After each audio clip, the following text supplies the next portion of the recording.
اہل عرب میں اشعب نامی ایک صاحب لالچی ہونے میں بہت مشہور تھے، یہاں تک کہ ان کا لقب طامع یعنی لالچی مشہور ہو گیا، اور وہ حرص و طمع کے معاملہ میں ضرب المثل بن گئے۔ جب کسی شخص کے بارے میں یہ کہنا ہو کہ وہ بہت لالچی ہے تو کہتے ہیں کہ وہ تو اپنے وقت کا اشعب ہے، یا یہ تو اشعب سے بھی بڑھ گیا۔ عربی زبان کے یہ جملے بہت سنے تھے۔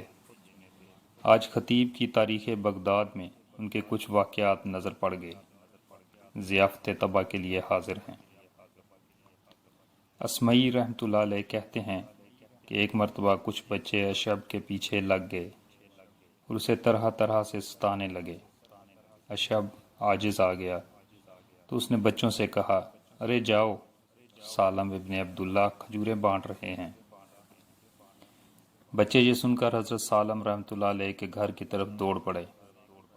اشعب نے یہ دیکھا تو خود بھی بچوں کے پیچھے دوڑنا شروع کر دیا کہ کیا خبر یہ بات سچ ہی ہو اور سالم واقعی کھجوریں بانٹ رہے ہوں۔ ضحاک کہتے ہیں کہ اشعب طمع کچھ لوگوں کے پاس سے گزرا جو فروخت کرنے کے لیے تھال بنا رہے تھے۔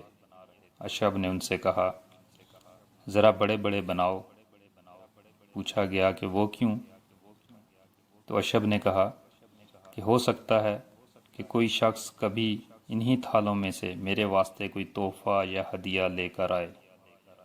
اشعب خود کہتے ہیں کہ جب بھی میں کسی جنازہ میں شریک ہوا اور وہاں دو آدمیوں کو سرگوشی کرتے ہوئے دیکھا تو ہمیشہ مجھے یہ محسوس ہوا کہ شاید مرنے والا میرے لیے کوئی وصیت کر کے گیا ہے اور اسی کے سلسلے میں بات کر رہے ہیں۔